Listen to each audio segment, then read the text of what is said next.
दोस्तों, आराध्या रस एकेडमी के यूट्यूब चैनल में आप सभी का स्वागत है। दोस्तों, कर्मचारी चयन बोर्ड द्वारा आयोजित राजस्थान चतुर्श्रेणी कर्मचारी भर्ती परीक्षा 2025 के नवीनतम पाठ्यक्रम के अनुसार मॉडल पेपर की टेस्ट सीरीज शुरू की गई थी, जिसमें अपने 90 मॉडल पेपर है वो कंप्लीट हो चुके हैं। आज अपना इसमें 91 नंबर का मॉडल पेपर है। कुल 120 प्रश्न इसमें शामिल किए गए हैं और हुबहू आपको ऐसा ही पेपर है वो परीक्षा में देखने को मिलेगा। दोस्तों, पद 53,749 है। भविष्य में आपको शायद ही इतनी बड़ी भर्ती परीक्षा है वो देखने को मिले, इसलिए रोजाना आपको दोस्तों मेरे साथ में चलना है। और अगर आपने पिछले 90 मॉडल पेपरों का अगर टेस्ट नहीं दिया है तो आप प्लेलिस्ट में जाइए, वहां पे आपको फोल्डर मिल जाएगा। चतुर्थ श्रेणी कर्मचारी मॉडल पेपर के नाम से वहां फोल्डर बना हुआ है और उसका जो लिंक है वो आपको डिस्क्रिप्शन में मिल जाएगा। तो आप वहां जाकर पिछले मॉडल पेपरों का टेस्ट है वो अवश्य दें और परीक्षा के पेपर के अनुरूप ढलना है आपको पेपर के अनुरूप। आराध्या रस एकेडमी के यूट्यूब चैनल को अगर आपने अभी तक सब्सक्राइब नहीं किया तो सब्सक्राइब जरूर करें, बेल आइकन को दबाएं, क्लास को लाइक और अपने दोस्तों के पास में शेयर जरूर करें लिंक को। ये देखिए, ये संशोधित पाठ्यक्रम स्कीम है जिसके अंदर आप देख सकते हैं 120 प्रश्न परीक्षा में पूछे जाएंगे। 2 घंटे का पेपर है वो ये रहने वाला है। 70 प्रश्न है वो जीके के पूछे जाएंगे, जिसमें से प्रश्नों का दोस्तों डिवाइडेशन यहाँ पर दे रखा है 20 बाकी सभी के 5-5 प्रश्न है वो पूछे जाएंगे। 20 प्रश्न हिंदी के, 15 प्रश्न इंग्लिश के और 15 प्रश्न गणित से संबंधित होंगे। देखिए, सबसे पहले अपन भाग 1 में राजस्थान भूगोल के 20 प्रश्न है वो पढ़ेंगे सिलेबस के अकॉर्डिंग। पहला प्रश्न देखिए, राजस्थान की किस मृदा में सव जुताई का गुण पाया जाता है? बताइए, किस मृदा में सव जुताई का गुण है वो पाया जाता है? तो यहां पर इसका राइट आंसर हो जाएगा वो है काली मृदा में। दोस्तों, काली मृदा यह है अत्यधिक जल धारण करती है और अत्यधिक जल धारण करने के कारण दोस्तों ये मृदा है ये फूल जाती है और सूखने पर दोस्तों ये सिकुड़ जाती है, जिससे कि इसमें दरारें पड़ जाती है। और इसी गुण के कारण दोस्तों काली मृदा को सवता जुताई वाली मृदा है वो कहा जाता है। यहाँ पर 1 नंबर का ऑप्शन बिल्कुल सही उत्तर हो जाएगा। सेकंड नंबर का प्रश्न इसमें देखिए, निम्न में से कौन सी झील अजमेर जिले में नहीं है? बताइए, कौन सी झील अजमेर जिले में नहीं है? आना सागर अजमेर में है, फाय सागर अजमेर में है, पुष्कर झील अजमेर में है, लेकिन यहाँ पर जो गेप सागर है ये कहां पर है? तो दोस्तों ये डूंगरपुर में है। कहां पर है? डूंगरपुर में। इसको एडवर्ड सागर भी कहते हैं, गेप सागर को, ये भी आपको याद रखना है। तो यहाँ पर इसमें 2 नंबर का जो ऑप्शन है वो इसका सही उत्तर हो जाएगा। आगे देखिए, 3 नंबर का प्रश्न है, पाकिस्तान के साथ लगने वाली राजस्थान की अंतर्राष्ट्रीय सीमा को क्या कहते हैं? पाकिस्तान के साथ लगने वाली राजस्थान की अंतर्राष्ट्रीय सीमा को क्या कहते हैं? बताइए। तो दोस्तों उसको बोलते हैं, क्या बोलते हैं? रेड क्लिफ लाइन बोलते हैं, रेड क्लिफ लाइन है। तो यहाँ पर इसमें राइट आंसर हो जाएगा 3 नंबर का जो ऑप्शन है वो इसका बिल्कुल सही उत्तर हो जाएगा। नेक्स्ट आगे देखिए, यहाँ पे 4 नंबर का प्रश्न है, निम्न में से किस जिले की सीमा पाकिस्तान के साथ नहीं लगती? बताइए, पाकिस्तान के साथ कौन से जिले की सीमा नहीं लगती है? दोस्तों राजस्थान के 5 जिले ऐसे हैं जिनकी सीमा है वो पाकिस्तान से लगती है। गंगानगर, बीकानेर, फड़ौदी, जैसलमेर और बाड़मेर। ठीक है, तो यहाँ पर देखिए जालोर दे रखा है ऑप्शन में, तो ये जालोर है, इसकी सीमा नहीं लगती पाकिस्तान के साथ में। 4 नंबर ऑप्शन बिल्कुल सही। 5 नंबर का प्रश्न इसमें देखिए, वर्ष 2011 की जनगणना के अनुसार राजस्थान में न्यूनतम जनसंख्या वाला जिला है। वर्ष 2011 की जनगणना के अनुसार राज्य में न्यूनतम जनसंख्या वाला जिला कौन सा है? दोस्तों इसका जो राइट आंसर हो जाएगा वो है सबसे कम जनसंख्या वाला जिला है जैसलमेर। तो यहाँ पर इसमें राइट आंसर हो जाएगा 1 नंबर का जो ऑप्शन है वो इसका बिल्कुल सही। और 2011 की जनगणना के अनुसार जैसलमेर की जो जनसंख्या है वो है 6.7 लाख। ठीक है, यहाँ पर इसमें 1 नंबर का ऑप्शन बिल्कुल सही। 6 नंबर का प्रश्न इसमें देखिए, वर्ष 2001 से 2011 के दौरान किस जिले में दशकीय वृद्धि दर में सर्वाधिक कमी देखने को मिली? सर्वाधिक कमी है वो देखने को मिली दोस्तों गंगानगर में। कितनी? 10% की कमी है वो देखने को मिली है। ठीक है, 10% जनसंख्या वृद्धि दर रही है दोस्तों गंगानगर जिले की। और सर्वाधिक है वो है दोस्तों, यानी कि सर्वाधिक दशकीय वृद्धि दर है वो है बाड़मेर की 32.5%। ये भी आपको इसमें याद रखना है। और मैं यहाँ पर बताऊं आपको, तो देखिए गंगानगर में दशकीय वृद्धि दर में दोस्तों 17.59% की कमी आई है। अब आप देख सकते हैं दोस्तों, पहले 27.59 थी 2001 में, और फिर दोस्तों 10% की इसमें कमी हो गई। तो यहाँ पर इसका राइट आंसर क्या हो जाएगा? एक नंबर का जो ऑप्शन है वो इसका बिल्कुल सही। नेक्स्ट आगे देखिए यहाँ पे 7 नंबर का प्रश्न है, राज्य का सबसे कम लिंगानुपात वाला जिला कौन सा है? सबसे कम लिंगानुपात वाला जिला कौन सा है? राइट आंसर हो जाएगा धौलपुर। तो यहाँ पर इसमें सही उत्तर हो जाएगा 2 नंबर का ऑप्शन बिल्कुल सही। धौलपुर जिले का जो लिंगानुपात है वो सबसे कम है, कितना दोस्तों? 846। ठीक है, ये आपको इसमें याद रखना है। और दूसरे नंबर पर आता है जैसलमेर, जैसलमेर का लिंगानुपात है 852। तो यहाँ पर इसका राइट आंसर 2 नंबर ऑप्शन हो जाएगा। 8 नंबर का प्रश्न इसमें देखिए, राजस्थान भू क्षेत्र में सबसे छोटा राष्ट्रीय राजमार्ग है। सबसे छोटा राष्ट्रीय राजमार्ग है तो वो कौन सा है? तो वो है NH 919। NH 919 ये सबसे छोटा राष्ट्रीय राजमार्ग है। इसकी जो लंबाई है वो है दोस्तों 5 किलोमीटर। कितनी? 5 किलोमीटर इसकी लंबाई है, और ये खैरतल तिजारा प्रदेश का सबसे छोटा राष्ट्रीय राजमार्ग है। तो यहाँ पर इसमें राइट आंसर हो जाएगा 3 नंबर का ऑप्शन बिल्कुल सही। 2 नंबर का प्रश्न इसमें देखिए, उत्तर पश्चिमी रेलवे जोन का मुख्यालय कहाँ स्थित है? उत्तर पश्चिमी रेलवे जोन का मुख्यालय है वो कहाँ पर है? तो दोस्तों ये जयपुर में है। कहाँ पर है? जयपुर में है ये उत्तर पश्चिमी रेलवे जोन का मुख्यालय। 2 नंबर का जो ऑप्शन है वो इसका बिल्कुल सही उत्तर हो जाएगा। आगे देखिए मित्रों, यहाँ पे 10 नंबर का प्रश्न है, राजस्थान को 2 भागों में बांटने वाली समवर्षा रेखा है। राजस्थान को 2 भागों में बांटने वाली समवर्षा रेखा है वो है दोस्तों 50 सेमी समवर्षा रेखा। और मरुस्थल को 2 भागों में बांटने वाली जो रेखा है वो है दोस्तों 25 सेंटीमीटर समवर्षा रेखा। लेकिन यहाँ पे राजस्थान के बारे में पूछा गया है, तो 50 सेंटीमीटर समवर्षा रेखा इसका सही उत्तर हो जाएगा। 2 नंबर ऑप्शन सही उत्तर। 11 नंबर का प्रश्न इसमें देखिए, आपदा प्रबंधन एवं सहायता विभाग द्वारा प्रारंभ फूड स्टैंप योजना का मुख्य उद्देश्य क्या था? आपदा प्रबंधन एवं सहायता विभाग द्वारा प्रारंभ फूड स्टैंप योजना का मुख्य उद्देश्य क्या था? तो दोस्तों इसका जो मुख्य उद्देश्य है वो है भूख से मृत्यु को रोकना। भूख से मृत्यु को रोकना। तो यहाँ पर इसमें राइट आंसर क्या हो जाएगा? 2 नंबर का जो ऑप्शन है वो इसका सही उत्तर हो जाएगा। और ये जो आपदा प्रबंधन एवं सहायता विभाग है द्वारा ये प्रारंभ की गई है फूड स्टैंप योजना। ठीक है, और 2004 में ये प्रारंभ की गई थी।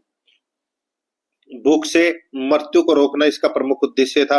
तो यहाँ पर इसमें 2 नंबर ऑप्शन सही उत्तर। 12 नंबर का प्रश्न इसमें देखिए, जैसलमेर में पालीवाल ब्राह्मणों द्वारा विकसित पारंपरिक वर्षा जल संचयन पद्धति का नाम है।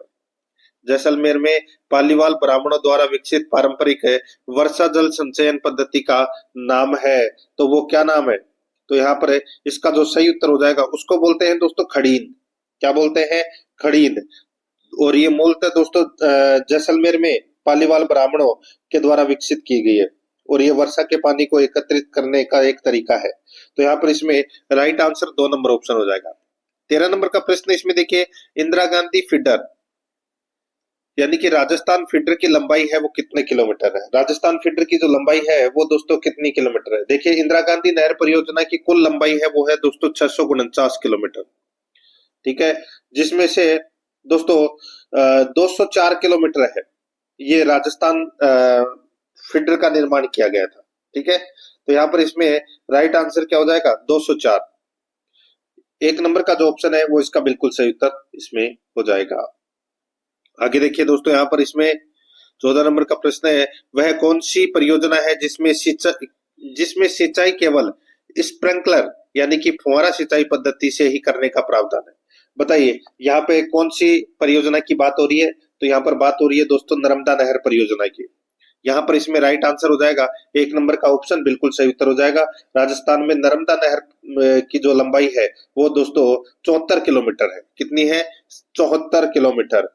और यह पहली परियोजना है जिसमें सिंचाई केवल फुहारा सिंचाई पद्धति से ही करने का प्रावधान है वो किया गया है। तो यहाँ पर इसमें सही उत्तर हो जाएगा 1 नंबर ऑप्शन सही उत्तर। आगे देखिए 15 नंबर का प्रश्न है, निम्नलिखित में से कौन सी नदी तोरावाटी बेसिन में प्रवाहित होती है? तोरावाटी बेसिन में प्रवाहित होने वाली नदी वो है दोस्तों कांतली नदी। कौन सी? कांतली नदी। राइट आंसर हो जाएगा यहाँ पे 2 नंबर ऑप्शन बिल्कुल सही। इसका जो उद्गम है वो खंडेला की पहाड़ियों से होता है। आगे देखिए 16 नंबर का प्रश्न है, मरुस्थल में ये भुज है, ठीक है, मुज इसमें गलत हो जाएगा। मरुस्थल में भुज झील का निर्माण किस नदी पर किया गया है? तो दोस्तों ये भुज झील का जो निर्माण है वो कौन सी नदी पर किया गया है? तो यहाँ पर इसका राइट आंसर हो जाएगा वो है काकने। काकने या काकनी, इसे मसूरदी नदी के नाम से भी जाना जाता है। तो यहाँ पर इसमें राइट आंसर हो जाएगा 3 नंबर का जो ऑप्शन है वो इसका बिल्कुल सही उत्तर हो जाएगा। ठीक है, आगे देखिए यहाँ पे 17 नंबर का प्रश्न है, निम्नांकित में से कौन से वन राजस्थान में सर्वाधिक क्षेत्रफल में फैले हुए हैं? कौन से वन राजस्थान में सर्वाधिक क्षेत्रफल में फैले हुए हैं? तो यहाँ पर इसका राइट आंसर हो जाएगा दोस्तों वो है इसमें, बताइए। तो जो उष्ण कटिबंधीय पतझड़ वन है, उष्ण कटिबंधीय पतझड़ वन है, ये दोस्तों राजस्थान में सर्वाधिक क्षेत्रफल में ये फैले हुए हैं। तो यहाँ पर इसमें 1 नंबर का जो ऑप्शन है वो इसका बिल्कुल सही उत्तर हो जाएगा। आगे देखिए यहाँ पर 18 नंबर का प्रश्न है, राजस्थान में उप उष्ण कटिबंधीय पहाड़ी वन में पाए जाने वाले वृक्षों का चयन कीजिए।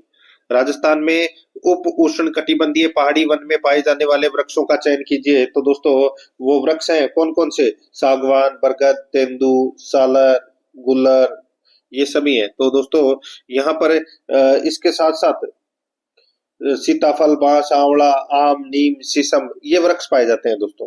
तो यहाँ पर इसमें राइट आंसर हो जाएगा आम, नीम, इसका बिल्कुल सही उत्तर इसमें हो जाएगा इसमें।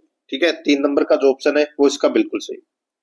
आगे देखिए 19 नंबर का प्रश्न है, राजस्थान के कितने जिलों में थार रेगिस्तान फैला हुआ है? कितने जिलों में थार रेगिस्तान है वो फैला हुआ है? दोस्तों इसका जो सही उत्तर हो जाएगा थार रेगिस्तान है, ये 16 जिलों में फैला हुआ है। कितने जिलों में? 16 जिलों में। यहाँ पर इसमें 4 नंबर का जो ऑप्शन है वो इसका बिल्कुल सही उत्तर है, इसमें हो जाएगा 16 जिलों में। आगे देखिए यहाँ पे 20 नंबर का प्रश्न है, कौन से बालू का स्तूप प्रचलित पवन की दिशा के समानांतर विकसित होते हैं? कौन से बालू का स्तूप प्रचलित पवन की दिशा के समानांतर विकसित होते हैं? तो यहाँ पर इसका राइट आंसर हो जाएगा, उसको बोलते हैं दोस्तों, क्या बोलते हैं बताइए? उसको सीफ बोलते हैं। ठीक है, सीफ। तो यहाँ पर इसमें 1 नंबर का जो ऑप्शन है वो इसका बिल्कुल सही उत्तर हो जाएगा सीफ। नेक्स्ट है, आगे देखिए यहाँ पर अब अपन भाग 2 के अंदर राजस्थान इतिहास एवं कला संस्कृति से संबंधित 20 प्रश्न है वो पढ़ेंगे सिलेबस के अकॉर्डिंग। 21 नंबर का प्रश्न है, इसमें देखिए हुडा सम्मेलन किस वर्ष आयोजित हुआ? हुडा सम्मेलन दोस्तों कब आयोजित हुआ? तो ये आयोजित हुआ हुडा सम्मेलन दोस्तों 1734 ईस्वी में। 1734 ईस्वी में हुडा सम्मेलन है वो आयोजित हुआ था 17 जुलाई 1734 में। ठीक है, और कहां पर? भीलवाड़ा में बुलाया गया था दोस्तों ये हुडा सम्मेलन, और इसकी अध्यक्षता है वो मेवाड़ के महाराणा जगत सिंह द्वितीय ने की थी। यहाँ पर 1 नंबर का ऑप्शन बिल्कुल सही। 22 नंबर का प्रश्न है, इसमें देखिए राजस्थान में एक ही आंदोलन का सूत्रपात किसने किया? एक ही आंदोलन का सूत्रपात है वो दोस्तों किसने किया? तो ये मोतीलाल तेजावत ने किया मित्रों। यहाँ पर 2 नंबर का जो ऑप्शन है वो इसका सही उत्तर हो जाएगा। मित्रों टेस्ट आपको पूरा देना है, टेस्ट आपको दोस्तों पूरा देना है ताकि स्कोर है वो आपको पता लगता रहे, आपके कितने प्रश्न है वो गलत हुए हैं, आपकी तैयारी का लेवल भी आपको पता लग जाएगा। और बिल्कुल शांति से बैठ के आपको दोस्तों ये टेस्ट है वो देना है, निःशुल्क आपको ये चीजें मिल रही है तो इसका ज्यादा से ज्यादा फायदा उठाओ। देखिए आगे 23 नंबर का प्रश्न है, राजस्थान निर्माण की प्रक्रिया कब पूर्ण हुई?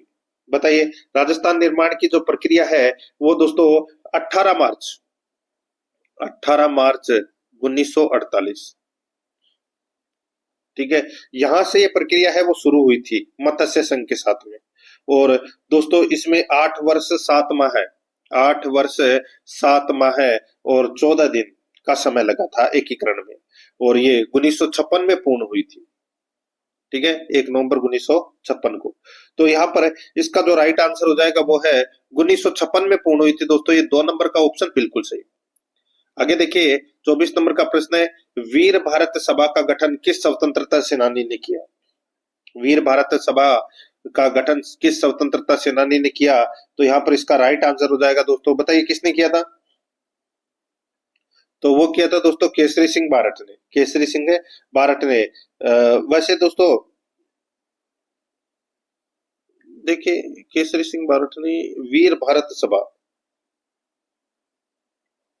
एक होता है दोस्तों समाज, वीर भारत समाज, ठीक है, और वीर भारत सभा, ठीक है, दो चीज है, एक तो है वीर भारत सभा और एक है वीर भारत समाज। तो दोस्तों 1910 के अंदर 1910 में केसरी सिंह भारत ने वीर भारत सभा का गठन किया था। यहाँ पर एक नंबर का ऑप्शन राइट आंसर हो जाएगा। और एक है वीर भारत समाज, ठीक है, इसका दोस्तों गठन है वो विजय सिंह पथिक ने किया था, ये भी आपको इसमें याद रखना है। तो यहाँ पर इसका राइट आंसर क्या हो जाएगा, एक नंबर का ऑप्शन बिल्कुल सही। 25 नंबर का प्रश्न है, इसमें देखिए दयालदास ख्यात में राजस्थान के किस राज्य का इतिहास संकलित है। दयालदास ख्यात में राजस्थान के किस राज्य का इतिहास संकलित है। राइट आंसर हो जाएगा दोस्तों इसमें वो है बीकानेर, ठीक है, बीकानेर इसका राइट आंसर हो जाएगा। दयालदास की ख्यात बीकानेर की प्रसिद्ध प्रसिद्ध है। यहाँ पर 3 नंबर का ऑप्शन बिल्कुल सही। आगे देखिए 26 नंबर का प्रश्न है, निम्न में से कौन से लोक देवता कामड़िया पंथ के प्रवर्तक थे। कौन से लोक देवता कामड़िया पंथ के प्रवर्तक थे। तो यहाँ पर इसका राइट आंसर हो जाएगा रामदेव जी। यहाँ पर एक नंबर का जो ऑप्शन है वो इसका बिल्कुल सही उत्तर हो जाएगा रामदेव जी। आगे देखिए 27 नंबर का प्रश्न है, निम्न में से कौन सा तत्ववाद्य यंत्र है। बताइए कौन सा तत्ववाद्य यंत्र है। राइट आंसर हो जाएगा तत्ववाद्य यंत्र, यानी कि ऐसे वाद्य यंत्र है जिनमें ध्वनि की उत्पत्ति दो बिंदुओं के बीच फैले हुए तार या तारों के कंपन के द्वारा उत्पन्न हो जाती है, यानी कि तार से बजाया जाता है, सीधा समय बोलो तो उसको तत्ववाद्य यंत्र कहते हैं। राइट आंसर हो जाएगा वो है इसमें रवाज, इसका सही उत्तर हो जाएगा, ठीक है, रवाज ये तत्ववाद्य यंत्र है दोस्तों। चिकारा, तंदूरा, सारंगी, इकतारा, रावणहत्ता, दुकाको, ये क्या है, ये तब सभी के सभी तत्ववाद्य यंत्र है। यहाँ पर इसमें राइट आंसर क्या हो जाएगा, एक नंबर ऑप्शन बिल्कुल सही। नेक्स्ट आगे देखिए यहाँ पे गोडवाड़ी बोली का क्षेत्र है। बताइए गोडवाड़ी बोली कहाँ बोली जाती है। तो दोस्तों ये मारवाड़ी भाषा की उपबोली है और ये जालोर जिले में दोस्तों ये बोली जाती है। तो यहाँ पर इसमें राइट आंसर हो जाएगा एक नंबर का ऑप्शन सही उत्तर। 29 नंबर का प्रश्न है, तेरह ताली नृत्य किस लोक देवता को समर्पित है। ये तो रामदेव जी को समर्पित है, रामदेव जी के मेले में किया जाता है कामड़ जाति की महिलाओं के द्वारा। तो यहाँ पर इसमें राइट आंसर हो जाएगा 3 नंबर ऑप्शन बिल्कुल सही, सॉरी 2 नंबर ऑप्शन बिल्कुल सही। आगे देखिए 30 नंबर का प्रश्न है, निम्न में से किस क्षेत्र में सीताबाड़ी का मेला आयोजित किया जाता है। सीताबाड़ी का मेला तो आप सभी को पता होगा, सहरिया जनजाति का कुंभ कहलाता है और ये ज्येष्ठ अमावस्या को बढ़ता है। कहां पर, बारां जिले में। तो यहाँ पर इसका राइट आंसर क्या हो जाएगा, बारां है वो कहाँ आता है, हड़ौती क्षेत्र में। तो यहाँ पर इसमें एक नंबर ऑप्शन बिल्कुल सही। 31 नंबर का प्रश्न है, इसमें देखिए बिछुड़ो लोकगीत राज्य के किस क्षेत्र में प्रचलित है। बिछुड़ो, तो दोस्तों बिच्छू के डंक से मरणासन पत्नी द्वारा दोस्तों पति को दूसरे विवाह का संदेश देने के लिए ये गीत है वो गाया जाता है कि मैं तो मरी होती आज, खा गयो बैरी बिछुड़ो। ठीक है, आपने ये गाना तो सुना ही होगा, मैं तो मरी होती आज, खा गयो बैरी बिछुड़ो। तो यहाँ पर इसमें यहाँ बताइए कौन से क्षेत्र की बात हो रही है। तो यहाँ पर हाड़ौती क्षेत्र का दोस्तों ये प्रसिद्ध गीत है। तो यहाँ पर इसमें राइट आंसर हो जाएगा 4 नंबर का ऑप्शन बिल्कुल सही।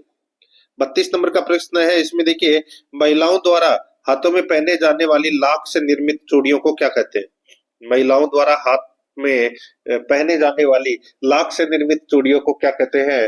तो उसको बोलते हैं दोस्तों क्या, उसको बोलते हैं मोकड़ी। क्या बोलते हैं, मोकड़ी बोलते हैं। यहाँ पर 3 नंबर का ऑप्शन बिल्कुल सही उत्तर हो जाएगा मोकड़ी। आगे देखिए 33 नंबर का प्रश्न है, पटवों की हवेली कहाँ स्थित है।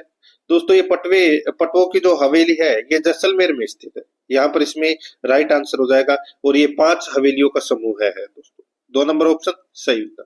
34 नंबर का प्रश्न है, किस राजपूत चित्रकला शैली में नारियों और रानियों को शिकार करते हुए चित्रित किया गया है। बताइए किस राजपूत चित्रकला शैली में नारियों और रानियों को शिकार करते हुए चित्रित किया गया है। तो वो एक ही है चित्रशैली और वो है कोटा की। यहाँ पर इसमें सही उत्तर हो जाएगा 2 नंबर ऑप्शन बिल्कुल सही, कोटा की। 35 नंबर का प्रश्न इसमें देखिए मेवाड़ राज परिवार की कुल पुरोहित थे। मेवाड़ राज परिवार के कुल पुरोहित कौन थे। दोस्तों इसका जो राइट आंसर हो जाएगा वो है पालीवाल। यहाँ पर इसमें राइट आंसर हो जाएगा पालीवाल।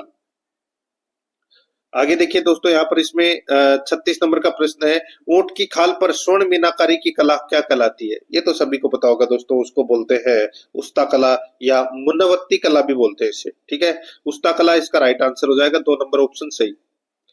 37 नंबर का प्रश्न है, जमनालाल बजाज ने सत्याग्रह आश्रम की स्थापना की। जमनालाल बजाज ने सत्याग्रह आश्रम की स्थापना दोस्तों कहां पर की? तो यहाँ पर इसका राइट आंसर हो जाएगा, वो है वर्धा महाराष्ट्र में की थी दोस्तों। यहाँ पर इसमें 4 नंबर ऑप्शन बिल्कुल सही उत्तर हो जाएगा, याद रखना।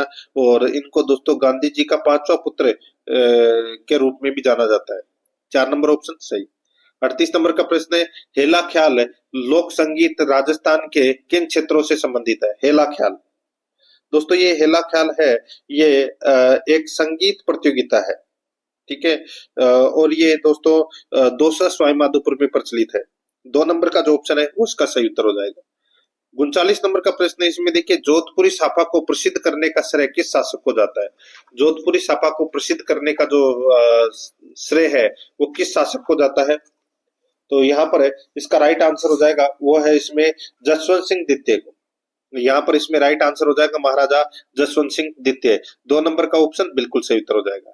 40 नंबर का प्रश्न है, इसमें देखिए, किस चौहान रानी ने अपने नाम के सिक्के चलवाए? किस चौहान रानी ने अपने नाम के सिक्के चलवाए?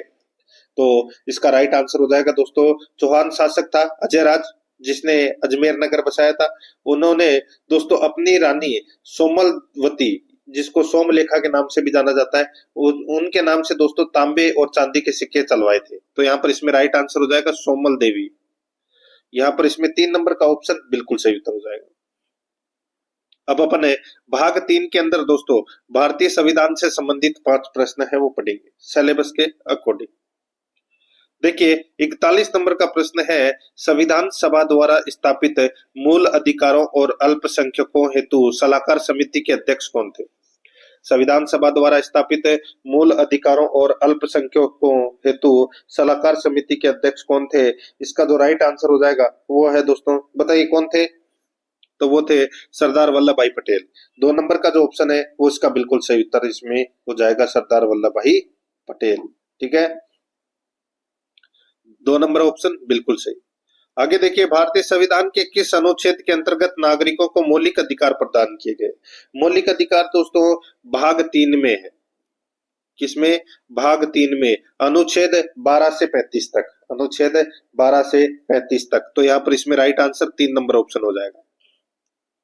आगे देखिए, निम्न में से युग्म सुमेलित नहीं है, बताइए कौन सा युग्म इसमें सुमेलित नहीं है? वो दोस्तों अपने को यहाँ पर बताना है। यहाँ पर देखिए दोस्तों, अनुच्छेद 56, अनुच्छेद 56 में दोस्तों राष्ट्रपति का कार्यकाल दे रखा है। अनुच्छेद 56 में राष्ट्रपति का कार्यकाल, बिल्कुल सही बात है दोस्तों, ये पहला सही है। दूसरा देखिए यहाँ पे अनुच्छेद 54 राष्ट्रपति पर महाभियोग, ये गलत हो जाएगा। आप सभी को पता है अनुच्छेद 61 में है महाभियोग से संबंधित प्रावधान। ठीक है, और ये राष्ट्रपति के निर्वाचन से संबंधित है दोस्तों, ये अनुच्छेद 54, ये अपना गलत हो जाएगा। अनुच्छेद 60 है, उच्चतम न्यायालय के मुख्य न्यायाधीश द्वारा राष्ट्रपति पद की शपथ का उल्लेख किया गया है अनुच्छेद 60 में। और अनुच्छेद 123 में राष्ट्रपति की अध्यादेश जारी करने की शक्ति है। तो यहाँ पर इसमें राइट आंसर क्या हो जाएगा? अपने को बताना था कि कौन सा सही सुमेलित नहीं है, तो यहाँ पर 2 नंबर का ऑप्शन राइट आंसर हो जाएगा। आगे देखिए, 44 नंबर का प्रश्न है, भारतीय संविधान का कौन सा अनुच्छेद संसद को राज्य सूची के विषय पर कानून बनाने की शक्ति प्रदान करता है? भारतीय संविधान का कौन सा अनुच्छेद संसद को राज्य सूची के विषय पर कानून बनाने की शक्ति प्रदान करता है? तो यहाँ पर इसका राइट आंसर हो जाएगा दोस्तों, वो है इसमें अनुच्छेद 249।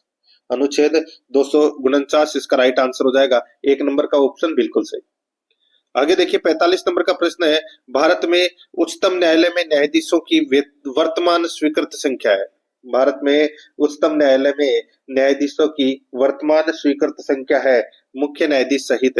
तो यहाँ पर इसका राइट आंसर हो जाएगा, वो है दोस्तों इसमें 34। यहाँ पर इसमें इसका सही उत्तर हो जाएगा 34, इसका सही उत्तर 3 नंबर ऑप्शन सही।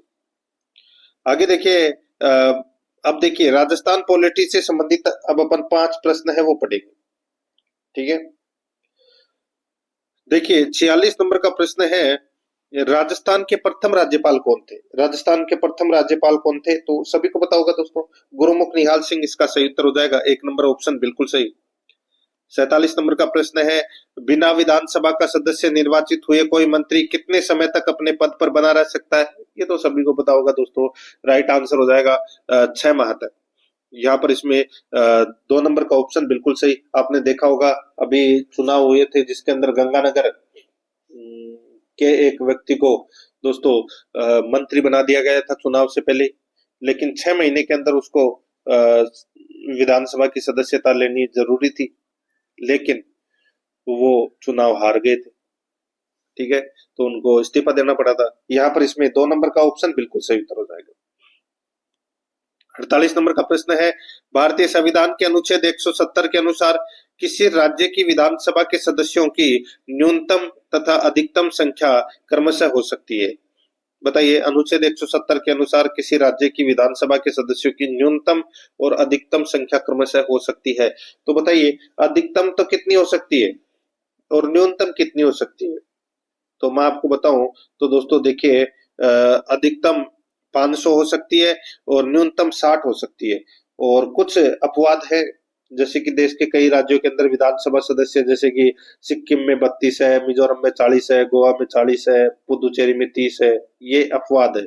तो यहाँ पर इसमें राइट आंसर हो जाएगा 4 नंबर का ऑप्शन बिल्कुल सही, 60 कम से कम और अधिकतम 500। ठीक है, आगे देखिए, उच्च न्यायालय के न्यायाधीशों की सेवानिवृत्ति की आयु कितनी है? उच्च न्यायालय के न्यायाधीशों की सेवानिवृत्ति की आयु है वो है दोस्तों 62 वर्ष। यहाँ पर इसमें 2 नंबर का ऑप्शन बिल्कुल सही उत्तर हो जाएगा, 62 वर्ष। 50 नंबर का प्रश्न है, सूचना का अधिकार अधिनियम 2005 संपूर्ण देश में कब लागू हुआ? तो दोस्तों संपूर्ण देश में कब लागू हुआ, यहाँ पर है, इसका राइट आंसर हो जाएगा वो है दोस्तों, ये लागू हुआ 15 जून 2005 को। 15 जून 2005 को ये संपूर्ण देश में लागू हुआ सूचना का अधिकार अधिनियम। 1 नंबर का ऑप्शन बिल्कुल सही। अब अपन दोस्तों भाग 5 में सामान्य विज्ञान से संबंधित 5 प्रश्न है वो पढ़ेंगे सिलेबस के अकॉर्डिंग। 51 नंबर का प्रश्न है, इसमें देखिए आरएनए का पूरा नाम क्या है? आरएनए का पूरा नाम दोस्तों, आरएनए की जो खोज है वो 1868 में की गई थी। किसके द्वारा? फ्रेडरिक मिसर के द्वारा। और ये एक राइबोन्यूक्लिक एसिड है। क्या है? राइबोन्यूक्लिक एसिड है ये। तो यहाँ पर इसमें 1 नंबर का ऑप्शन बिल्कुल सही, ये इसकी फुल फॉर्म हो जाएगी। आगे देखिए, जीनोम क्या है? जीनोम क्या है बताइए? जीनोम, जीनोम दोस्तों एक जीव को आनुवंशिक सामग्री कहा जा सकता है। तो यहाँ पर इसमें राइट आंसर हो जाएगा, यानी कि किसी जीव के डीएनए में मौजूद समस्त जीवों का अनुक्रम है वो जीनोम कहलाता है। यहाँ पर 2 नंबर का ऑप्शन बिल्कुल सही उत्तर हो जाएगा। आगे देखिए, वर्णांध व्यक्ति यानी कि कलर ब्लाइंडनेस किन रंगों में अंतर नहीं कर सकते? तो दोस्तों कलर ब्लाइंडनेस तो ये एक दोस्तों आनुवंशिक दृष्टि संबंधी रोग है, और इसमें लाल और हरा रंग पहचानने की क्षमता नहीं होती दोस्तों। तो यहाँ पर इसमें 3 नंबर ऑप्शन बिल्कुल सही। 54 नंबर का प्रश्न है, रासायनिक परिवर्तन के दौरान द्रव्यमान में क्या होता है? रासायनिक परिवर्तन के दौरान द्रव्यमान में क्या होता है? तो दोस्तों इसका जो राइट आंसर हो जाएगा वो है इसमें, बताइए, तो इसका सही उत्तर हो जाएगा वो है दोस्तों, द्रव्यमान संरक्षित रहता है। द्रव्यमान संरक्षित रहता है। 4 नंबर का जो ऑप्शन है वो इसका बिल्कुल सही उत्तर हो जाएगा। अब देखिए 55 नंबर प्रश्न है, परावर्तन का दूसरा नियम क्या है? दोस्तों परावर्तन का जो दूसरा नियम है वो क्या है? तो दोस्तों देखिए, प्रथम नियम तो आप सभी को पता होगा कि सभी किरणें एक ही तल में होती है, जैसे कि आपतित किरण, परावर्तित किरण, अभिलंब एक ही तल में होते हैं। और जो दूसरा नियम है वो परावर्तन में आपतन कोण और परावर्तन कोण हमेशा बराबर होते हैं। तो यहाँ पर दोस्तों इसका राइट आंसर क्या हो जाएगा?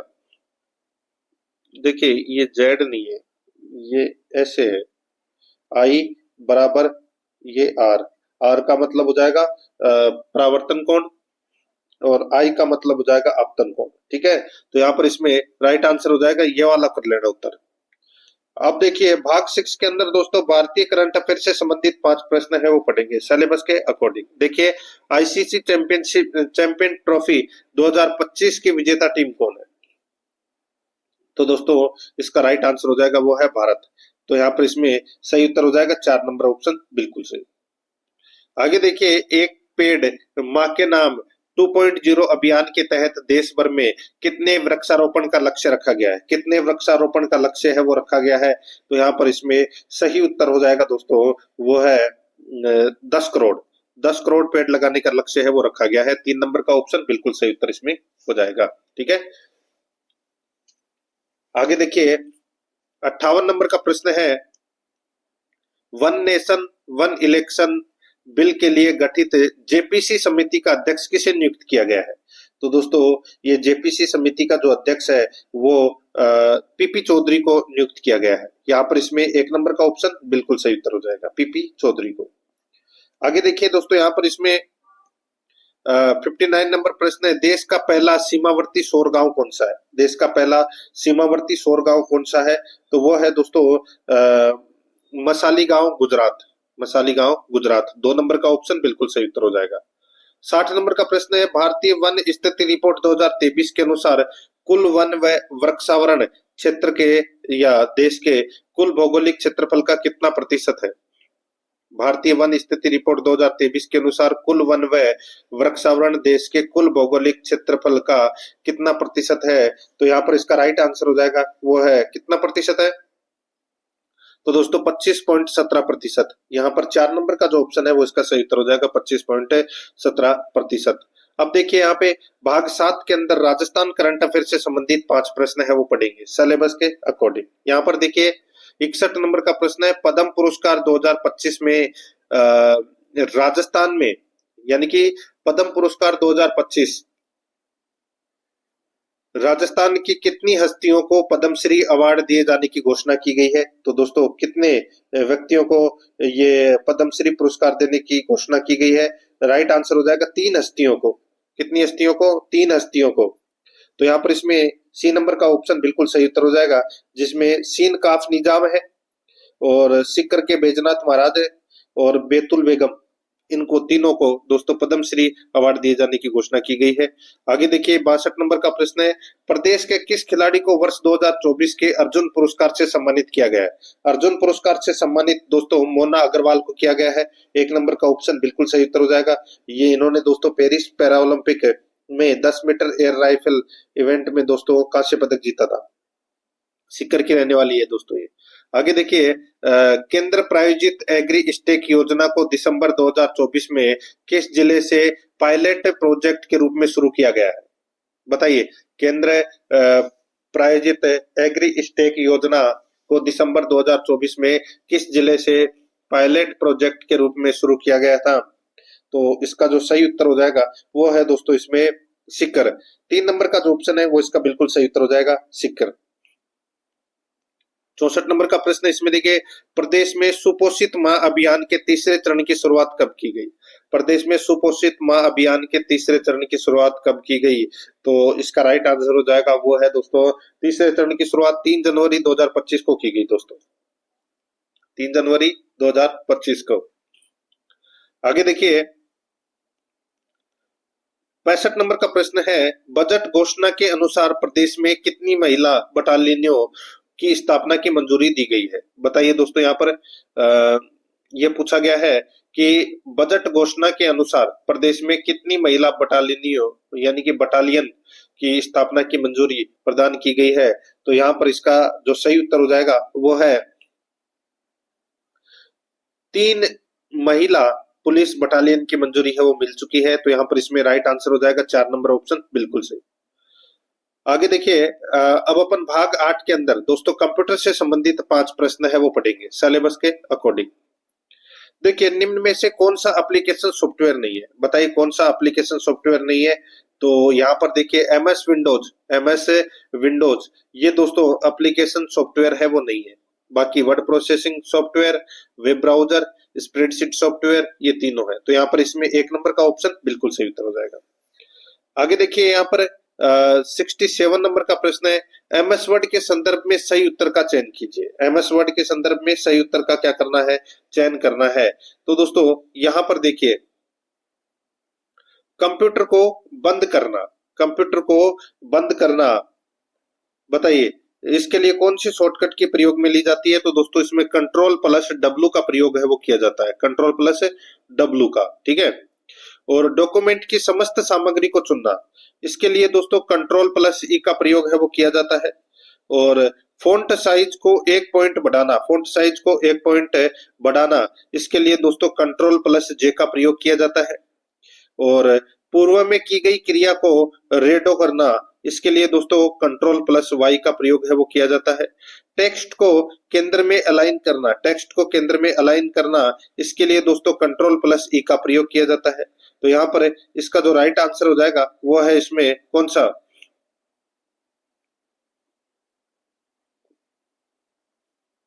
देखिए एक बार फिर से देखिए, डॉक्यूमेंट को बंद करना कंट्रोल प्लस डब्लू, ठीक है। डॉक्यूमेंट की समस्त सामग्री को चुनना, तो इसके लिए दोस्तों देखिए कंट्रोल प्लस शिफ्ट प्लस ये जो निशान है इसका प्रयोग करना पड़ेगा, ठीक है। और फॉन्ट साइज को 1 पॉइंट बढ़ाने के लिए दोस्तों कंट्रोल प्लस जे का प्रयोग किया जाता है। और पूर्व में की गई क्रिया को रेडो करना, इसके लिए दोस्तों कंट्रोल प्लस वाई का प्रयोग किया जाता है। और टेक्स्ट को केंद्र में अलाइन करने के लिए दोस्तों कंट्रोल प्लस ई का प्रयोग है वो किया जाता है। तो यहाँ पर इसमें 5 3 4 1 2, 5 3 4 1 2 इसका राइट आंसर हो जाएगा, यानी कि अपना इसमें 3 नंबर का जो ऑप्शन है वो इसका बिल्कुल सही उत्तर हो जाएगा। अब देखिए 68 नंबर का प्रश्न है, एमएस एक्सेल में सेल में दिए गए कमेंट्स क्या कहलाते हैं? एमएस एक्सेल में सेल में दिए गए कमेंट्स क्या कहलाते हैं? तो इसको बोलते हैं दोस्तों, क्या बोलते हैं? तो सेल टिप बोलते हैं दोस्तों, इसको सेल टिप, ठीक है। राइट आंसर हो जाएगा यहाँ पे 2 नंबर ऑप्शन बिल्कुल सही। 69 नंबर का प्रश्न इसमें देखिए, एमएस पावर पॉइंट में हम कुंजी के प्रयोग से स्लाइड शो शुरुआत से चला सकते हैं तथा कुंजी के प्रयोग से वर्तमान स्लाइड से। बताइए, खालिस्तान भरना है तो मैं आपको बताऊं दोस्तों, इसमें देखिए एमएस पावर पॉइंट में हम F5 F5 F5 के प्रयोग से स्लाइड शो शुरुआत से चला सकते हैं तथा तथा दोस्तों शिफ्ट प्लस F5 कुंजी के प्रयोग से वर्तमान स्लाइड से। तो यहाँ पर इसमें दोस्तों इसका राइट आंसर 4 नंबर का ऑप्शन हो जाएगा। आगे देखिए, इंटरनेट में फाइल की स्थिति के बारे में सूचना कौन देता है? इंटरनेट में फाइल की स्थिति के बारे में सूचना कौन देता है? तो इसका राइट आंसर हो जाएगा वो है यूआरएल। यहाँ पर 3 नंबर का जो ऑप्शन है वो इसका सही उत्तर हो जाएगा यूआरएल। अब अपन दोस्तों भाग 9 के अंदर हिंदी व्याकरण से संबंधित 20 प्रश्न है वो पढ़ेंगे सिलेबस के अकॉर्डिंग। देखिए 71 नंबर का प्रश्न है, किस शब्द में भाववाचक संज्ञा है? किस शब्द में भाववाचक संज्ञा है? तो यहाँ पर इसका जो राइट आंसर हो जाएगा वो है इसमें मित्रता में। मित्रता में दोस्तों भाव आ रहा है, ठीक है। मित्र है वो जातिवाचक संज्ञा है और इसमें ता प्रत्यय जुड़ने पर दोस्तों ये भाववाचक संज्ञा बन जाएगी। तो यहाँ पर इसमें 4 नंबर का ऑप्शन बिल्कुल सही। आगे देखिए 72 नंबर का प्रश्न, निम्नलिखित में से जातिवाचक संज्ञा से बना भाववाचक शब्द कौन सा है? बताइए, निम्नलिखित में से जातिवाचक संज्ञा से बना भाववाचक शब्द कौन सा है? तो यहाँ पर इसका राइट आंसर हो जाएगा वो है बुढ़ापा, ठीक है। तो यहाँ पर इसमें राइट आंसर क्या हो जाएगा? 1 नंबर का ऑप्शन बिल्कुल सही उत्तर इसमें हो जाएगा। बूढ़ा शब्द है वो जातिवाचक संज्ञा शब्द है और इसमें आपा प्रत्यय लगाने पर दोस्तों ये बुढ़ापा बन जाएगा और ये भाववाचक संज्ञा का उदाहरण हो जाएगा। यहाँ पर इसमें 1 नंबर ऑप्शन सही उत्तर। आगे देखिए 73 नंबर का प्रश्न है, पुरुषवाचक सर्वनाम में कितने भेद होते हैं? पुरुषवाचक सर्वनाम में कितने भेद होते हैं? तो इसमें 3 भेद होते हैं, उत्तम पुरुष, मध्यम पुरुष और अन्य पुरुष। तो यहाँ पर इसमें राइट आंसर हो जाएगा 1 नंबर का ऑप्शन बिल्कुल सही 3। आगे देखिए 74 नंबर का प्रश्न है, किस वाक्य में सकर्मक क्रिया नहीं है? बताइए कौन से वाक्य में सकर्मक क्रिया नहीं है? तो यहाँ पर इसका जो राइट आंसर हो जाएगा वो है इसमें दोस्तों पक्षी आकाश में उड़ रहे हैं। पक्षी आकाश में उड़ रहे हैं, ये सकर्मक क्रिया दोस्तों इसमें नहीं है, इसमें अकर्मक क्रिया है। बाकी दोस्तों सभी के अंदर है वो दोस्तों सकर्मक क्रिया है। यहाँ पर इसमें 3 नंबर का जो ऑप्शन है वो इसका बिल्कुल सही उत्तर हो जाएगा। आगे देखिए 75 नंबर का प्रश्न है, किस विकल्प में सभी शब्द विदेशी मूल के हैं? बताइए किस विकल्प में सभी शब्द विदेशी मूल के हैं? राइट आंसर हो जाएगा दोस्तों यहाँ पर देखिए मकान दरवाजा। मकान दरवाजा, ये दोस्तों मकान है ये अरबी भाषा का शब्द है और दरवाजा है ये फारसी भाषा का शब्द है। यहाँ पर इसमें 1 नंबर का जो ऑप्शन है वो सही उत्तर हो जाएगा। नेक्स्ट आगे देखिए, किस शब्द में स्वर संधि है? बताइए कौन से शब्द में स्वर संधि है? यहाँ पर इसका राइट आंसर हो जाएगा दोस्तों अन्वेक्षण। अन्वेक्षण मतलब अनु प्लस ऐषण। अनु प्लस ऐषण, इसमें यण स्वर संधि का क्या हुआ है? प्रयोग हुआ है। यहाँ पर 1 नंबर का जो ऑप्शन है वो इसका सही उत्तर हो जाएगा। आगे देखिए 77 नंबर का प्रश्न है, किस विशेषक के साथ परिमाण बोधक विशेषण प्रयुक्त हुआ है? किस विशेषक के साथ परिमाण बोधक विशेषण प्रयुक्त हुआ है? इसका जो राइट आंसर हो जाएगा वो है दोस्तों इसमें कौन सा? तो वो है 2 सेर घी। 2 सेर घी, तो ये परिमाण हो गया 2 सेर, तो यहाँ पर इसमें 3 नंबर का जो ऑप्शन है वो इसका सही उत्तर हो जाएगा। नेक्स्ट आगे देखिए 78 नंबर का प्रश्न है, इनमें से किस शब्द में आ उपसर्ग नहीं जुड़ा है? बताइए इनमें से किस उपसर्ग में या किस शब्द में आ उपसर्ग नहीं जुड़ा है? आ उपसर्ग दोस्तों किसमें? तो आदित्य के अंदर। आदित्य के अंदर दोस्तों आ उपसर्ग है वो नहीं जुड़ा है। यहाँ पर इसमें 3 नंबर का जो ऑप्शन है वो इसका बिल्कुल सही उत्तर इसमें हो जाएगा।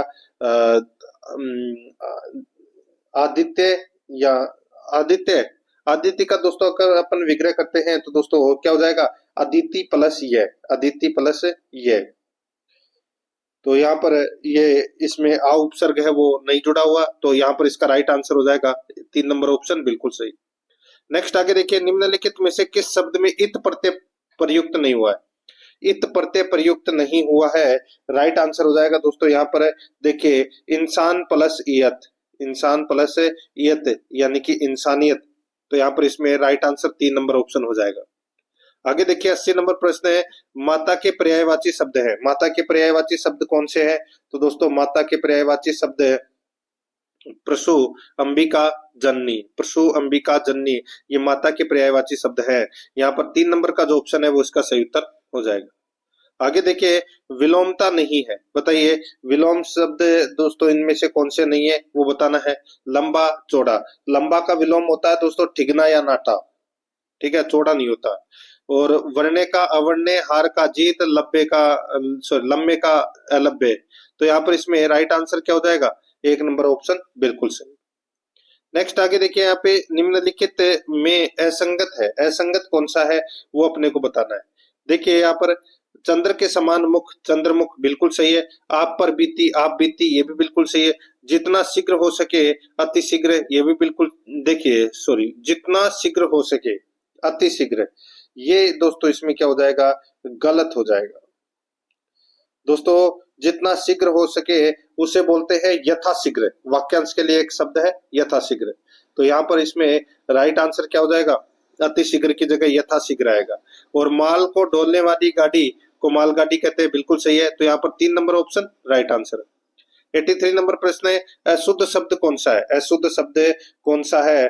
तो दोस्तों अशुद्ध शब्द इसमें कौन सा हो जाएगा?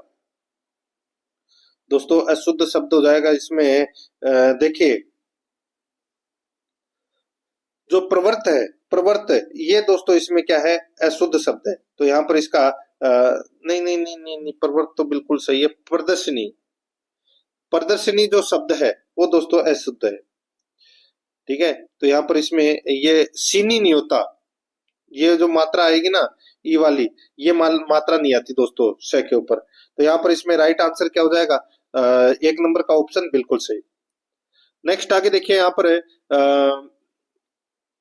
अशुद्ध वाक्य कौन सा है? अशुद्ध वाक्य कौन सा है वो अपने को बताना है। तो दोस्तों यहाँ पर देखिए, कुत्ता एकलव्य का काला वह भयानक शरीर देखकर भौंकने लगा। कुत्ता एकलव्य का काला वह भयानक शरीर देखकर भौंकने लगा, ये दोस्तों अशुद्ध वाक्य है, ठीक है।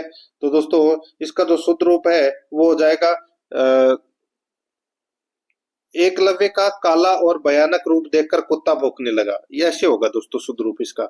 2 नंबर ऑप्शन सही उत्तर हो जाएगा। आगे देखिए 85 नंबर प्रश्न है, अपूर्ण वर्तमान काल का उदाहरण है। अपूर्ण वर्तमान काल का उदाहरण कौन सा है? तो इसका राइट आंसर हो जाएगा वो है इसमें रेलगाड़ी तेजी से आ रही है। रेलगाड़ी तेजी से आ रही है, ये क्या है? तो दोस्तों ये अपूर्ण वर्तमान काल का उदाहरण है। यहाँ पर 3 नंबर का जो ऑप्शन है वो इसका बिल्कुल सही उत्तर इसमें हो जाएगा। आ रही है तो ये अभी पूर्ण नहीं हुआ है वाक्य। तो यहाँ पर इसमें 3 नंबर ऑप्शन सही।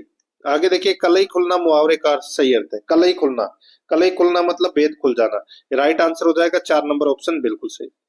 आगे देखिए मेंटेनेंस का अर्थ क्या है? मेंटेनेंस का अर्थ क्या होता है? तो दोस्तों इसका अर्थ होता है रख रखाव। क्या होता है?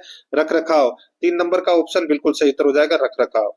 88 नंबर प्रश्न है, कार्यालय पत्रों की भाषा कैसी होनी चाहिए? कार्यालय पत्रों की भाषा है वो कैसी होनी चाहिए? तो इसकी जो कार्यालय पत्रों की जो भाषा है वो औपचारिक, उद्देश्यपूर्ण, सामासिक और अलंकारिक होनी चाहिए। तो यहाँ पर इसमें औपचारिक भाषा 3 नंबर ऑप्शन बिल्कुल सही उत्तर हो जाएगा।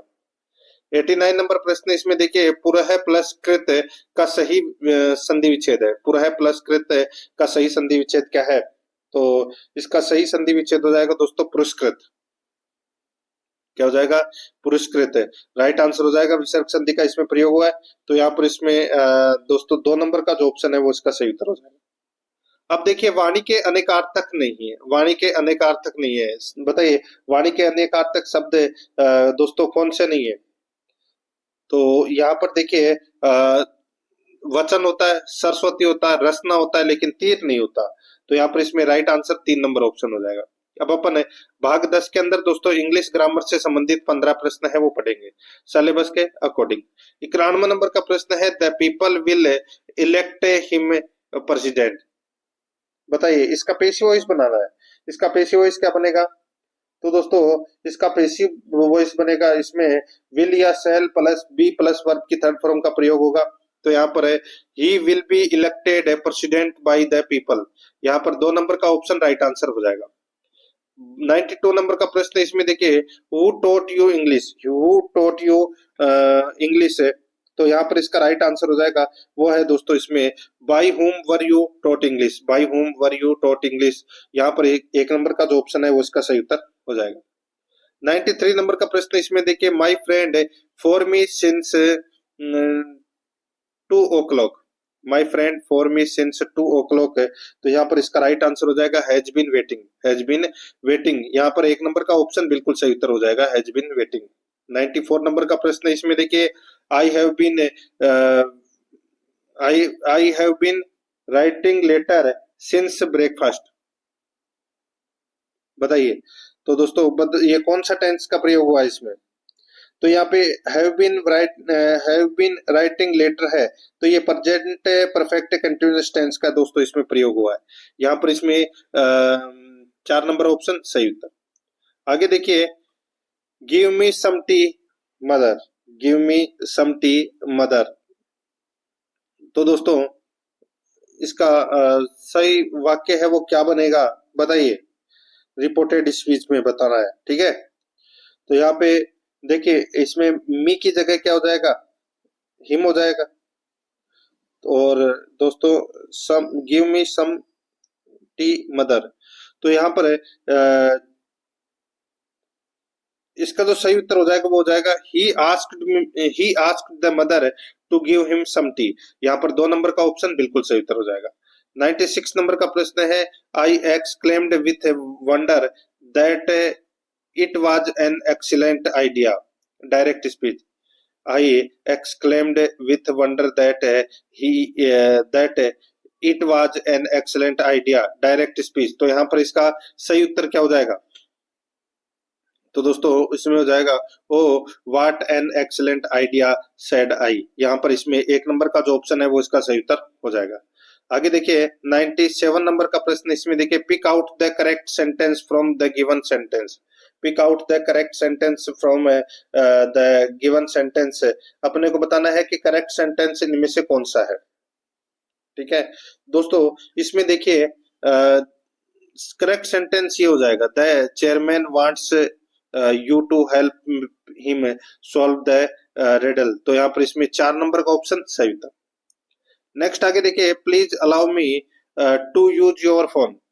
Please allow me to use your phone transform into interrogative. तो यहाँ पर इसका राइट आंसर हो जाएगा वो है इसमें may I use your phone, may I use your phone. तो यहाँ पर 3 नंबर ऑप्शन सही।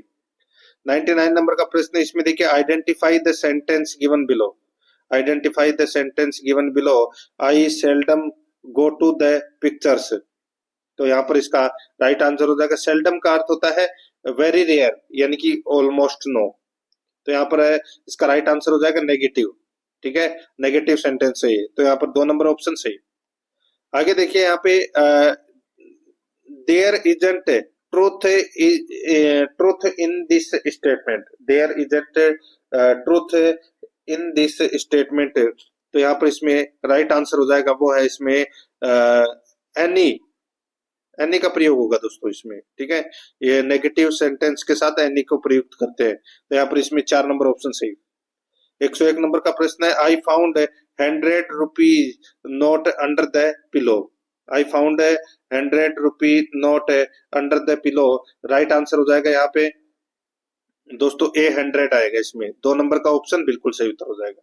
102 नंबर का प्रश्न है, I bought this shirt rex 200। I bought this shirt rex 200। तो यहाँ पर इसका राइट आंसर हो जाएगा वो है इसमें दोस्तों 4 रेक्स 200। 1 नंबर का ऑप्शन बिल्कुल सही उत्तर हो जाएगा। अब देखिए यहाँ पे मैच करना है दोस्तों, मैच करना है। ठीक है, तो यहाँ पर देखिए ऑथोराइज। ऑथोराइज का मतलब क्या होता है? ऑथोराइज का मतलब होता है प्राधिकार। क्या होता है? प्राधिकार। और ऑथेंटिक का मतलब क्या होता है? ऑथेंटिक का मतलब होता है प्रमाणिक। क्या होता है? प्रमाणिक। और ऑथेंटिकेशन का मतलब क्या होता है? तो ये होता है प्रमाणीकरण। तो यहाँ पर इसमें राइट आंसर क्या हो जाएगा? 2 1 3। 2 1 3 कौन से ऑप्शन में है? तो यहाँ पर देखिए 3 नंबर का ऑप्शन बिल्कुल सही, 2 1 3। 104 नंबर का प्रश्न है, इसमें देखिए are you not going to the party. Are you not going to the party. तो यहाँ पे हिंदी ट्रांसलेशन करना है। तो देखिए are you not going to party. तो यहाँ पर इसका सही उत्तर हो जाएगा वो है क्या तुम पार्टी में नहीं जा रहे हो। तो यहाँ पर इसमें क्या तुम पार्टी में नहीं जा रही हो। तो यहाँ पर इसमें सही उत्तर हो जाएगा 3 नंबर ऑप्शन बिल्कुल सही। आगे देखिए which punctuation mark shows strong feeling. बताइए स्ट्रॉन्ग फीलिंग है वो दोस्तों किसको दर्शाता है? कौन सा? तो वो है एक्सक्लेमेशन मार्क, यानी कि अपना इसमें 4 नंबर का जो ऑप्शन है वो इसका राइट आंसर हो जाएगा, जिसे विस्मयादि बोधक चिन्ह भी कहते हैं। 4 नंबर ऑप्शन सही। अब अपन दोस्तों भाग 11 के अंदर गणित से संबंधित 15 प्रश्न है वो पढ़ेंगे सिलेबस के अकॉर्डिंग। 106 नंबर का प्रश्न है, वह छोटी से छोटी संख्या ज्ञात करो जिसमें 15, 18, 27 तथा 35 का भाग देने पर 9 शेष बचे। वह छोटी से छोटी संख्या ज्ञात करो जिसमें 15, 18, 27 तथा 35 का भाग देने पर 9 शेष बचे। तो सीधा सा है, एलसीएम ले लेंगे अपन इसका। ठीक है, तो 15, 18, 27 और 35 का जो एलसीएम आएगा वो आएगा दोस्तों 1890। कितना आएगा? 1890। और इसमें दोस्तों 9 और जोड़ दीजिए तो फिर 9 शेष बचने लग जाएगा। तो दोस्तों कितना हो जाएगा? 1899। तो यहाँ पर इसमें 4 नंबर ऑप्शन सही था। 107 नंबर का प्रश्न है, 14 छात्राओं और उनकी एक शिक्षिका की औसत आयु 15 वर्ष है। तो दोस्तों 14 + 1 15, 15 × 15 कर लीजिए, कितना होता है दोस्तों? 225। ठीक है, अब देखिए यदि शिक्षिका की आयु हटा दिया जाए तो औसत में 1 अंक की कमी हो जाती है। यानी कि दोस्तों शिक्षिका को हटा दिया तो अब कितने बचे? 14। और औसत भी दोस्तों कितना हो गया? 14। ठीक है, अब 14 × 14 कितने होते हैं? 196। ठीक है, अब शिक्षिका की आयु कितनी है भाई? 225 में से 196 गए तो कितने बचे? तो दोस्तों ये बचे 29 और ये अपना राइट आंसर हो जाएगा। शिक्षिका की आयु है वो कितने वर्ष है? 29। तो यहाँ पर देखिए कोई भी एक ऑप्शन में आप 29 कर लेना। ठीक है, 29 इसका राइट आंसर हो जाएगा। आगे देखिए 12 संख्याओं का औसत 15 है। सीधा सा है, 15 × 12 कर लीजिए। 15 × 12 कितने होते हैं? 180। पहली 2 संख्याओं का औसत है 14 है। तो दोस्तों पहली 2 संख्याओं का औसत कितना है? 14। तो 2 × 14 कितने हो जाएंगे? 18, सॉरी 28। शेष संख्याओं का औसत क्या है? शेष संख्याओं का भाई, शेष संख्याओं का औसत क्या है? सीधा सा है, भाई 180 में से 28 गए तो कितने बचे? 152। और 152 में दोस्तों आपको क्या करना है? 10 का भाग दे देना है। भाई 10 ही तो बचे पीछे। तो यहाँ पर इसमें राइट 12 संख्याओं में से 2 का तो दे ही रखा है, 10 बचे तो 152 में 10 का भाग दोगे तो 15.2 आ जाएगा। यही अपना सही उत्तर हो जाएगा, 1 नंबर ऑप्शन सही। आगे देखिए, एक कस्बे की जनसंख्या 1,76,400 है, इसमें 5% वार्षिक दर से वृद्धि होती है, तो 2 वर्ष बाद कस्बे की जनसंख्या कितनी होगी? तो सीधा सा हो जाएगा दोस्तों, इसमें 1,76,400 इंटू 105/100 इंटू 105/100, बस काट लीजिए। 5 से ये 21 बार कटा, ये 20 बार कटा, ये 21 बार कटा, ये 20 बार कटा, और ये 2 जीरो से दोस्तों ये 2 जीरो कट गए।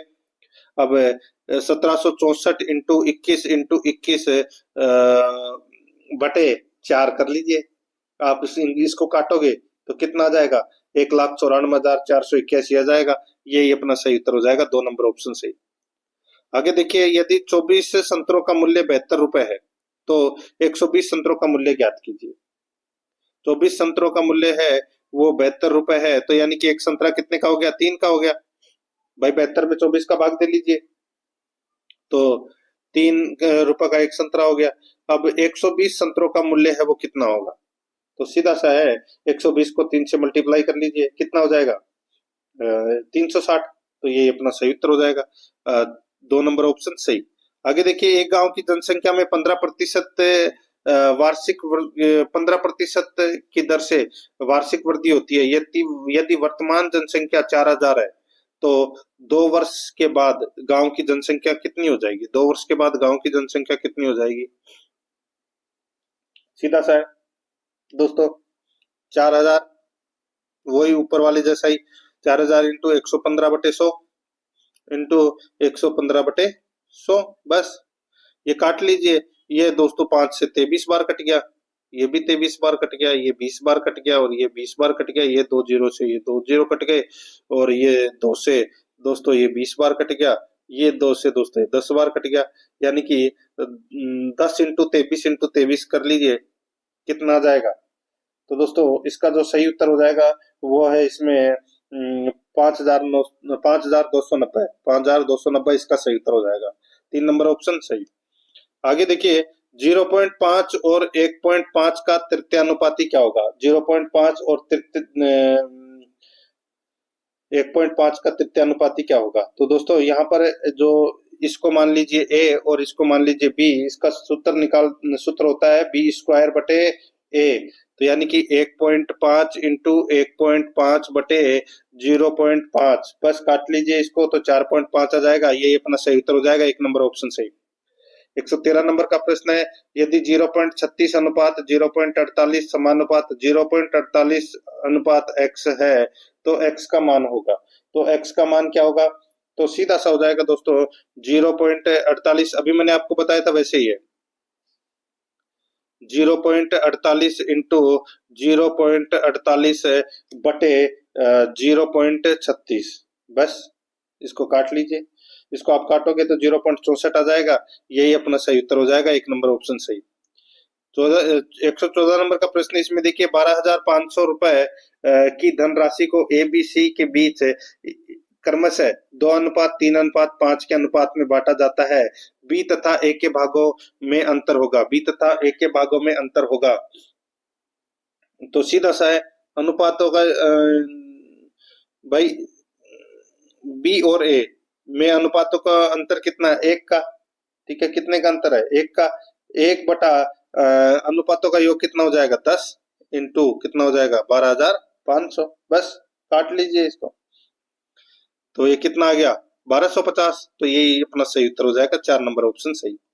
115 नंबर प्रश्न है, कोई धन निश्चित साधारण ब्याज दर से 7 वर्ष में दुगना हो जाता है, तो 4 गुना कितने वर्षों में होगा?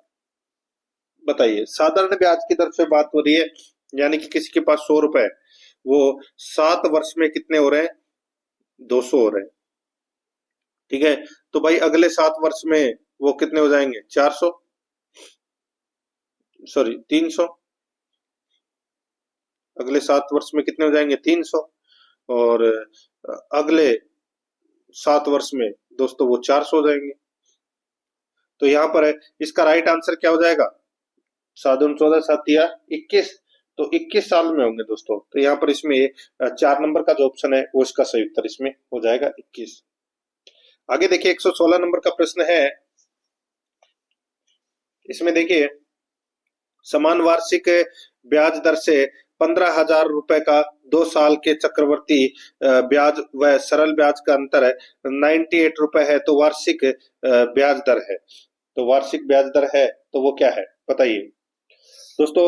इसमें देखिए समान वार्षिक ब्याज दर से 15,000 रुपए का 2 साल के चक्रवर्ती ब्याज और सरल ब्याज का अंतर है वो 98 रुपए है। तो यहाँ पर सीधा सा हो जाएगा भाई, ब्याजों का अंतर बराबर मूलधन इंटू दर बटे 100 इंटू दर बटे 100। ठीक है, तो यहाँ पर इसका राइट आंसर हो जाएगा वो है दोस्तों 98 बराबर दोस्तों 15,000 इंटू दर दर है वो दोस्तों 8 है, तो 8 स्क्वायर हो जाएगा, यानी कि 8% दर। देखिए यहाँ पर ये R बटा 100 इंटू R बटा 100, तो R बराबर दोस्तों इसमें आप काटोगे तो 64 आ जाएगा, और 64 है वो स्क्वायर में होगा, R स्क्वायर है, तो यहाँ पे 8% इसका राइट आंसर हो जाएगा इसमें। आगे देखिए 16 आदमी किसी कार्य को 12 दिन में पूरा कर सकते हैं, कितने आदमी उसी कार्य को 24 यानी कितने दिन में उसी कार्य को 24 आदमी पूरा कर सकते हैं। 16 आदमी किसी कार्य को 12 दिन में पूरा कर सकते हैं, कितने दिन में उसी कार्य को 24 आदमी पूरा कर सकते हैं। तो यहाँ पर इसका जो सही उत्तर हो जाएगा वो है इसमें कौन सा बताइए।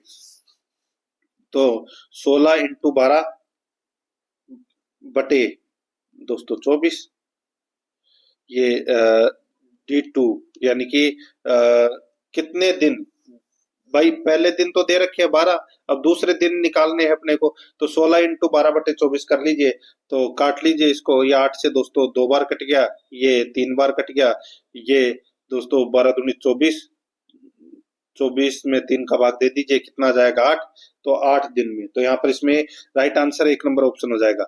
118 नंबर प्रश्न है, एक मनुष्य अपने घर से दफ्तर पैदल 4 किलोमीटर प्रति घंटा की चाल से जाता है, वापस साइकिल से 16 किलोमीटर प्रति घंटा की चाल से वापस आता है, उसकी औसत चाल किलोमीटर घंटा है।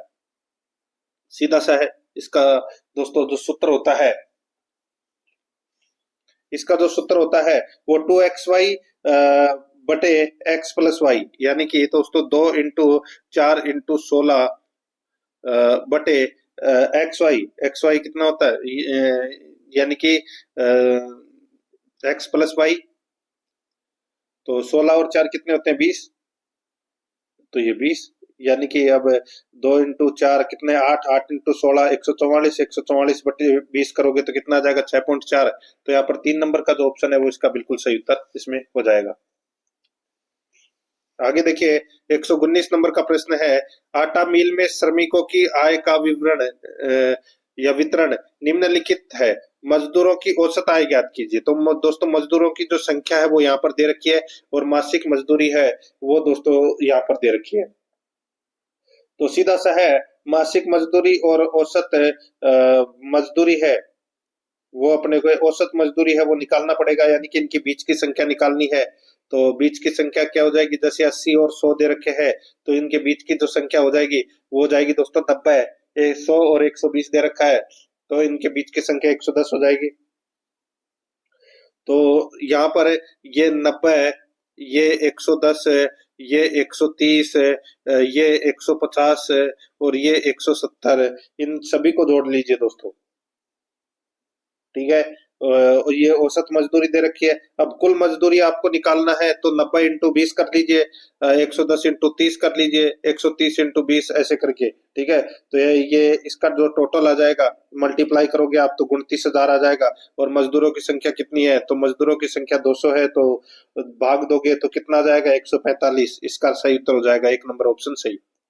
120 नंबर प्रश्न, इसमें देखिए विभिन्न क्षेत्रों में कुल CO2 उत्सर्जन 5 MMT है, नीचे दिए गए पाई चार्ट में विभिन्न क्षेत्रों से CO2 उत्सर्जन का प्रतिशत योगदान इंगित किया गया है। यहाँ पे बताइए घरेलू क्षेत्र में CO2 उत्सर्जन कितना है, घरेलू क्षेत्र में CO2 उत्सर्जन कितना है, तो कुल CO2 उत्सर्जन कितना है, तो 5 MMT है। तो घरेलू क्षेत्र में कुल CO2 उत्सर्जन कितना हो जाएगा, तो घरेलू क्षेत्र में देखिए यहाँ पे 15 है, ठीक है, कितना है 15। तो दोस्तों यहाँ पर 5 इंटू 15/5 इंटू 15/100 कर लीजिए बस।